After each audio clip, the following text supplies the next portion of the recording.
Malinaw naman ang gawain ng unit ng tangke, di ba? May mga tangke ang unit na yon. Nasa pangalan na mismo ang palatandaan. Ginagamit nila ang mga tangke para magbigay ng armor at suporta sa putukan para sa ibang unit sa lupa. Pero anong mangyayari kapag wala ng tangke ang mga unit ng tangke? Alam na ng Russia ang sagot. Dahil lagpas siya si Putin na ipadala ang mga unit ng tangke sa labanan. Kahit wala silang sariling kagamitan na sila, sana ang eksperto gamitin. Nasa bingit ng pagkalipol ang hukbo ni Putin dahil ang mga unit ng tangke ng Russia ay tinatapatan ng mas mabangis na kalaban kaysa Ukraine. Sarili nilang mga komandante ang kalaban. Ayon sa Euromaidan Press, noong Abril 13, takot ang Rusya na gamitin ang kanilang mga tangke sa harapan kaya't inilalayo nilang mga ito hanggat maaari. Ang mga drone ng Ukraine na nadudulot ng kamatayan ay naging napakalaking banta para sa mga tangke na yon. Kaya't ang mga komandante ay nahaharap sa isang pagpipilian. Magbibigay pa ba sila ng armor sa kanilang mga unit ng tangke? Kahit ng armor na yon ay nagiging dahilan para maging target sila. Ipapadala ba nila ang mga unit na yon na naglalakad o sakay ng de-armored na sasakyan at umaasang di sila maabutan at pasabugin ng drone ng Ukraine? Mukhang ang huli ang pinipili ng Russia. Maaari lang nating ipalagay na ang mga taga-kwenta sa Kremlin ay nagpasya na tanggalin ang armor ng mga unit ng tangke dahil sa usaping pinansyal. Sa huli, mahal ang mawalan ng isang tangke. Mas mura ang mawalan ng mga sundalong. Dapat sana'y nagpapatakbo ng tangke kaysa mawalan ng mismong tangke. Ipadala na lang natin sila na wala ang kagamit ang ginagamit nila sa buong karera nila sa militar. Nakakagulat ang desisyong ginawa ng komando ng Russia. Pero gaya ng malalaman mo, may kakaibang baluktot na lohika sa desisyon ng Russia. Ang balitang inalis ng Russia ang mga tangke mula sa kanilang mga unit ng tangke ay mula kay Viktor Krahubov, tagapagsalita ng pinagsamang puwersa ng Ukraine. Sabi niya, ipinaparada ng Russia ang mga tangke nila hanggang 20 kilometro o 12.4 na milya mula sa harapan. Ganyan ang modernong digmaan. Sa 20 kilometer kill zone, bihira makalusot ang kagamitan, lalo na ang mga tangke at IFV ayon kay Krahubov. Sabi pa niya, ginagamit pa rin ng Russia ang mga sasakyan gaya ng quad bike at motorsiklo para dalhin ng sundalo sa harapan at lampas pa ron. Mas mabilis ito kaysa tangke at minsan kayang iwasan ng drone ng Ukraine. Pero hindi ito ang sasakyang dapat gamitin ng unit ng tangke. Wala rin silang armor, kaya't isang maling galaw lang sa pagmamaneho ay maaring ikamatay. Kapag napadaan sa magaspang, malupain ang mga sakay ng quad bike at motorsiklo, maaring sumugod mula sa himpapawid ang mga FPV drone ng Ukraine at patayin sila. Pinaprotektahan ng Russia ang mga tangke, pero hindi tinutulungan ng mga sundalong pinapadala nila sa mga kill zone na walang proteksyon. Hindi rin kayang tumulong ng mga tangke ng Russia sa pagpapaputok sa posisyon ng Ukraine mula sa kanilang pwesto. Halimbawa ang mga tangking T-72 ng Russia. Ang mga pangunahing battle tank na ito ay sinasabing pinakamagaling sa buong mundo. Mismo si Putin ang nagsabi niyan habang sinusubukan niyang kumbinsihin ang kahit sinong makikinig tungkol sa pagiging superior ng militar ng Russia. Kahit kahanga-hanga ang T-72, hindi ito game changer at hindi rin gaanong kapakipakinabang sa layan ng kinalalagyan ng mga tangke ng Russia ngayon. Tulad ng binanggit ng national interest, ang T-72 ay may 100 at 25 mm smoothbore na kanyon na pinalalakas pa ng sinasabi ng Russia na next generation fire control system. Tinutulungan ng onboard infrared systems ang T-72 na mas eksaktong tamaan ang mga target sa mas malayang distansya kaysa ibang tangke ng Russia. Dahil sa lahat ng kagamitang ito, kayang paaputukan ng T-72 ang kalaban mula sa layong hanggang 8 kilometro. Hindi pa sapat yan. Sige, 12 kilometro na lang kailangan para maging epektibo ang mga tangke sa pagwasak ng depensa ng Ukraine kahit malayo sa harapan. Tama ba, Russia? Baka may duda ka na, sabi ng Ukraine. Pinapadala ng Russia ang mga unit ng tangke nila sa labanan kahit walang tangke. Pero Ukraine lang ang nagsasabi nito. Narinig ba natin ang propaganda ng isang tagapagsalita na gustong palabasing mahina ang Russia?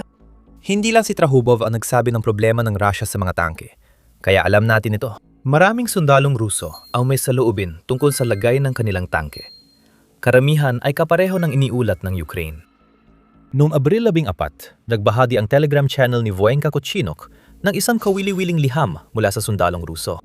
Si Kuchinok ay isang Russian military blogger na matagal lang sumusuporta sa digmaan ng Russia simula nang salakain ni Putin ang Ukraine. Sa madaling salita, isa siyang propagandista, isang bayarang tauhan, isang tao na karaniwang maasahan ni Putin at ng kanyang mga kasamahan sa Kremlin na sumunod at sabihin ang eksaktong gusto nilang iparating para magmukhang maayos ang takbo ng digmaan ng Russia. Tingnan natin ang liham na inilatala ng propagandista noong Abril 14. Sinabi ng sundalo kay Kochinok na kabilang siya sa ika-100 at 10 brigada ng sandatahang lakas ng Rusya. Siya ay miyembro ng tank batalyon ng brigada niyon at nagpasya siyang isiwalat ang totoong nangyayari ron ngayon. Sa madaling salita, halos hindi na sumasali ang mga tangke sa direktang labanan ngayon. Tuwing 2 o 3 linggo, 2 lalaki bawat kumpanya ng batalyon ang kinukuha bilang infantry at ipinapadala sa assault positions sa mga pinatibay na posisyon para suportahan ng UAV. Matinding puna ito ng sundalo sa estratehiya ng Russia sa digmaan. Sabi ng sundalo, ang 3 platoon ng tank company ay nasa papel lang. Marami sa mga miyembro ng mga platoon ito ay napatay na ng drone ng Ukraine at ang natitira ay malapit ng ipadala sa kapahamakan. Handa ang mga tao na lumaban at ipagtanggol ang kanilang bayan. Pero para sa akin, ay isang krimen ang basta-basta na lang isakripisyo ang buhay ng mga tanker tulad nito. Sabi ng di nagpakilalang sundalo, ang mga tanker ay hindi infantry. Inihalin tulad pa niyang nangyayari sa mga tanker ng Rusya sa paniniil at pagkawasak at tinawag na labag sa batas ang ginagawa sa mga unit ng tanke ng Rusya. Ibinahagi rin sa liham ang pangalan ng 11 tanker na kilala niya na kamakailan ay napatay o nawawala matapos mapabilang sa unit ng pagsalakay. Tandaan, hindi Ukraine ang nagsabi nito, kundi isang sundalong Ruso na binigyan ng plataporma ng propagandistang karaniwang pumupuri sa militar ng Rusya.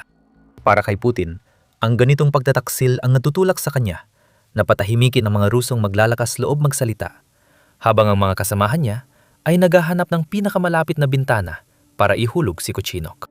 Pero para sa atin, ito ay isang silip sa likod ng tabing ng Rusya, isang maliit na sulyap sa realidad na kinakaharap ngayon ng mga tangke ng Rusya na wala ng tangke, habang pinipilit silang isabak sa harapan na parang ordinaryong infantry. Kung infantry sila, ituturing lang sila ng Rusya tulad ng iba, gagawing pambala sa kanyon. Ipinapakita ng mga numero kung gaano kaepektibo ang paraan ng Rusya sa pag-alis ng mga tangke mula sa mga sundalong sinanay nilang magpatakbo nito. Ang 11 tanker na sinabi ng hindi pinangalan ng sundalong Ruso na namatay o nawawala ay simula pa lang ng mas malalim na problema. Sabi ng Ministry of Defense ng Ukraine, ang drone wall na nagkakahalaga ng $880 milyong ay nakakapagpasawi ng napakarami sa nakagugulat na bilis. Noong Marso, naitala ng Ukraine ang mahigit 35,000 at 300 kumpirmadong pagkawala sa hanay ng kalaban, karamihan dahil sa pag-atake gamit ang UAVs. Naitala ito sa E-Points system ng Ukraine para hikayatin ang mga drone operator nito na mapatay ang pinakamaraming sundalong Ruso hanggat kaya nila. Epektibo ang sistema. Sabi ng Ministry of Defense, noong Marso ang pinakamataas na bilang mula nang ito'y patupad. Malaki ang papel ng Ukraine sa lawak ng pagkamatay na dinaranas ng Russia ngayon sa larangan ng digmaan. Pero ang mismong Russia ang nagpapadali nito kaysa sa dapat sana. Ganito ang nangyayari kapag nagpapadala ka ng mga tanker sa labanan na naglalakad o nakabisikleta na walang proteksyon laban sa napakalalaking kuyog ng mga drone ng Ukraine. At lahat ng ito ay humahantong sa malinaw na tanong, bakit ito nangyayari? Bago sagutin, ito ang The Military Show na nagpapakita ng kabuuang larawan sa likod ng balita. Mag-subscribe sa channel para lagi kang updated sa balita. Ngayon, balik tayo sa dahilan kung bakit. May 2 dahilan, takot at kakulangan. Tinukoy ni Trahubov ang problema ng mga commander ng Russia sa kanilang mga tauhan ng tangke dahil sa takot. Gusto ng mga commander na magpadala ng tangke at bumalik sa lumang taktika ng digmaan na dinala ni Putin sa Ukraine noong 2022. Gayunpaman, hinarap nila ang realidad na lumampas ng digmaan sa bisa ng mga taktikang iyon sa 2026 dahil sa mga kill zone ng Ukraine. Ang 20 kilometro na hindi mapasok ng mga tangke ng Russia ay punong-puno ng mga depensang bangungot para sa kanilang mga nakabaluting sasakyan. Ilang taon nang ginugo ng Ukraine sa paggawa ng mismong lupain na kailangang tawirin ng mga tangke bilang isang napakalaking bitag. Nandoon ang lahat ng tradisyonal na depensa laban sa tangke, may inaasahan mong makita sa mga kill zone na ito. Nagkalat ang mga minefield kaya kayang masira agad ang mga track ng tangke. Nasa mga kill zone din ang mga Dragon's Teeth at mga hukay na panlaban sa tangke at ginawa ang mga ito para lalong pabagalin ang mga operator ng tangke ng Russia. Para sa karamihan ng mga crew ng tangke, wala talagang paraan para makalusot sa mga kill zone gamit ang mga sasakyang kanilang sinanay na imaneho. At lalo pang lumalala ang sitwasyon para sa mga crew na yon habang inaangkop at inaayos ng Ukraine ang kanilang mga kill zone. Noong Disyembre, nilibot ng United 24 Media ang patong-patong na kill zone fortification na ginawa ng Ukraine para hadlangan ang mga tangke at sundalo. Ang maraming inobasyon ng Ukraine ay nakatuon sa pagbibigay ng mas malalim na kill zone handa't maaari, na nagreresulta sa mas malawak na pagkakahiwa-hiwalay ng mga tropa at kagamitan. Sa ilang pagkakataon, may mga posisyon pa ang Ukraine na para lang sa isang sundalo at nagagawa nila ito dahil sa dami ng mga drone at robot na inilalagay nila sa kanilang patong-patong na kill zone. May mga espesyal na kuponan na sumusuporta sa mga FPV drone na pumapatay habang minamatyagan nila mula sa itaas ang mga galaw sa loob ng mga kill zone. Kapag nakita ng depensa ng Ukraine ng tangke, agad nagpapadala ng signal ang recon drone at sumusunod ang atake ng FPV drone. Kung susubukan ng mga tripulante ng tangkeng Ruso na lampasan ang depensa, mapupunta sila sa bukas na kalsada at maaring tamaan ng artilyera o FPV drone na may higit 80% pagtama sa target. Marami natutunan ang Ukraine mula sa mga fortification na ginawa nila at ng Russia noon. Ang mga kill zone na yon ay matinding panganib sa mga tangke ng Russia. Sinabi namin kanina na may kakaibang luhika sa desisyon ng Russia na alisin ang mga tangke sa kanilang mga tripulante ng tangke. Makakakuha ka ng kaanting ideya tungkol sa lohikang yon kapag nalaman mo pa ang tungkol sa mga kill zone. Sa totoo lang, wala talagang saysay na magpadala ng mga tangke sa mga kill zone na ito. Madali silang target? Mababagan na target na madaling sirain ng mga drone ng Ukraine. Nakikikita natin yan sa ilang mga kamakailang pagkakataon kung kailan naglakas loob ang Russia na magsagawa ng pag-ataking gamit ang mga tangke. Noong Marso, sinubukan ng Russia na magpadala ng mekanisadong kolum para salakayin ang frontline na bayan ng Hulyapola. Sa kolum na yon may isang tangke, armored vehicle, at 2 all-terrain vehicles. Hindi malaki ang kolum na yon, pero sinadya talaga. Kung sinuwerte ang Russia, baka nakalusot ang maliit na mekanisadong kolum sa kill zone at narating ang target nilang bayan. Spoiler alert, malas ang Russia. Ayon sa ika-225 Air Assault Regiment ng Ukraine, sinubaybayan at winasak ng Ukraine ang armor ng Russia gamit sunod-sunod na drone strike. Hindi rin pinalad ang mga sundalo sa tangke at sasakyan, na sa mga huling sandali nila ay desperadong naghahanap ng masisilungan habang dumaragsa sa kanila ang mga drone ng Ukraine. Ganito ang nangyayari sa buong linya ng labanan kapag ginagamit ng Russia ang kanilang mga tangke. Kaya ginagawa ng Russia ang lohikal na bagay sa pamamagitan ng pagpapanatili ng kanilang mga tangke sa likuran.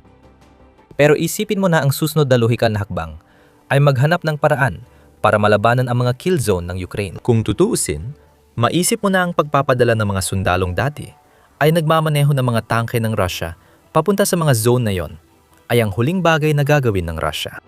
Ang ganong klaseng lohika ay masyadong makatuwiran. Gusto ni Putin na sakupin ang teritoryo.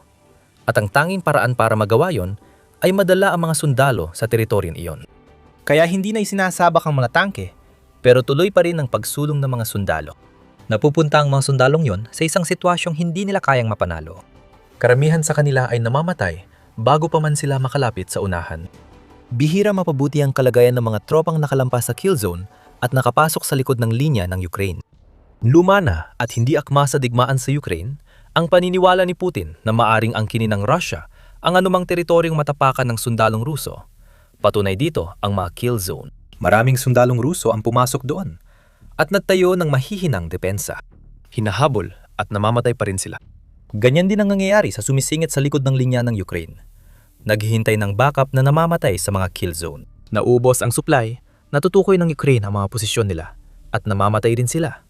Pero mas tumatagal lang sila ng kaunti kaysa sa mga kasama nila. Dahil dyan, napupunta tayo sa pangalawang dahilan kung bakit inilalagay ng Russia ang kanilang mga tangke 20 kilometro o higit pa sa likod ng mga frontline. Mas practical ito dahil kulang ang tangke ng Russia para sa malalaking mekanisadong atake.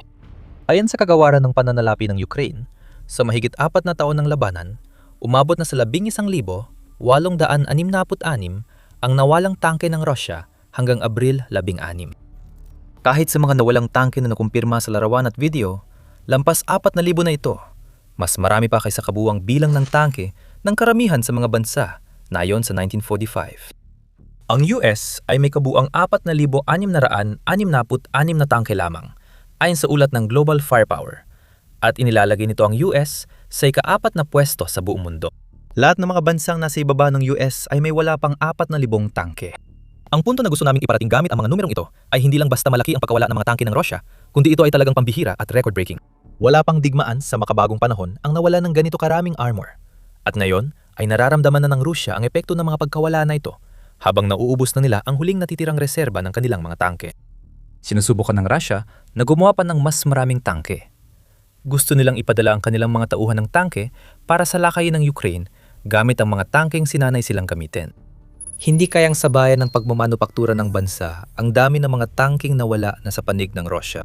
Ayon sa Euromaidan Press, nagsusumikap ang Russia na makagawa ng 428 tangke kada taon. Para magawa iyon, sinasabi nilang nantayo sila ng pangalawang pabrika para mapalakas ang produksyon. Ayon sa ulat, may ebidensya na hindi kayang gumawa ng T-80 BVM na tangke mula simula ang bagong pabrika taliwas sa inaasahan. Kinukuha lang nila ang lumang tangke, binabaklas, at ginagamit ang mga pyesa para mag-assemble ng diumanay bagong sasakyan. Pero sa totoo, mga lumang tangke lang ito ng Russia na nakaimbak na noon at inaayos muli. Kahit hindi ganoon ang kaso, ang 428 tangke kada taon ay babala na sa Kremlin.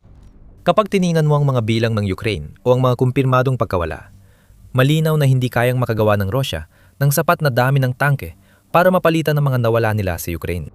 Sa higit 4,000 nawala ang tangke ang Russia, ay nawawalan ng mga 1,000 tangke taon-taon o 3,000 kung tama ang Ministry of Defense ng Ukraine. Malayo ang 428 tangke sa mga numerong iyon. Yun ang target ng Russia, hindi ang kaya nilang gawin sa ngayon. Napakabigat na ng sitwasyon ng Russia pagdating sa mga tangke, kaya't kinukuha na nila ang mga luma at sira-sirang armor mula sa kanilang mga imbakan para lang magmukhang may presensya pa sila ng mga tangke sa Ukraine. Alam na natin na gumagamit ang Russia ng mga armor mula pa nung panahon ng Soviet. Ginagawa na nila yon halos simula pa lang ng digmaan. Ayon sa United 24 Media, nilalagyan na ng Russia ng cope cage ang mga lumang T-55AM na tangke para maprotektahan sa drone attacks. Ang mga tangkeng iyon ay kalawangin na at mahigit kalahating siglo ng tanda. Ang ilan sa mga iyon ay mula pa noong huling bahagi ng dekada 50. Nakakagulat isipin ang epekto ng lumang tangke sa digmaan, lalo na't napatunayan ng Ukraine na kayang sirain ng kanilang drone ang mas modernong armor. Hindi rin makakatulong ang cope cage. Ang mga sinaunang tangke na ito ay dapat na na-decommission na dekada na ang nakalipas. Dahil sa dalawang malaking problema, napilitan ng Russia na magpadala ng mga unit ng tangke sa labanan kahit walang tangke. Kaunti na lang ang mga reserba, kaya kulang na ang mga tangke para sa lahat. At kahit na meron pa, Sobrang epektibo na ng mga nakakatakot na kill zone ng Ukraine, kaya ang pagpapadala ng tangke ron ay parang hatol na sa kamatayan. Talo ang Russia kung gagawin nila, at talo rin sila dahil hindi nila magawa. At habang nangyayari ang lahat ng ito, pinapakita ng Ukraine na kahit kaunting pagiging malikhain ay malayo ang mararating kapag sinusubukan mong gamitin ang isang sandata na napag-iwanan na ng panahon dahil sa digmaan sa kanilang teritoryo. May mga tangke rin ng Ukraine. Tulad ng mga tangke ng Russia, nanganganibing atakihin ng FPV drones ang mga tangke ng Ukraine kapag lumalapit sa mga posisyon ng Russia. Pero hindi tulad ng Russia, kapag may nakita ang Ukraine na problema, agad silang nakakaisip ng mga solusyon. Ginagamit na yon ng Ukraine bilang pansamantalang artilyera ang mga Leopard 105 tangke na may abot na 12 kilometer at 18 kilometer kapag nilagyan ng mga bagong turret. Nawawala ang hamon sa pagpapatakbo ng mga tangke sa delikadong lugar para maipuwesto ang mga ito dahil sa estratehiyang ito. Ang mga tangke ng Ukraine na may depensa laban sa drone ng Russia ay pwedeng manatili sa pwesto, magpaputok mula sa malayo, at pagkatapos ay lumipat sa bagong pwesto. Sa Russia, pinapadala lang nila ang mga tauhan ng tangke sa delikadong lugar para mamatay, naglalakad o nakabisikleta. Ipinapakita nito ang pagkakaiba ng diskarte ng Ukraine at Russia sa digmaan. Habang abala ang Ukraine sa paggamit ng kanilang mga tangke, nakakapagpabagsak din sila ng mga tangke ng kalaban sa sagupaang tangke laban sa tangke na hindi pa nangyari dati. May nabasag na record at isa na namang Leopard ang naging dahilan kung bakit ito posible. Panurin ang aming video para sa karagdagang detalye. Kung nagustuhan mo, mag-subscribe sa The Military Show para sa iba pang pagsusuri sa mga taktikal na pagkakamali ng Russia sa Ukraine. Salamat sa panonood.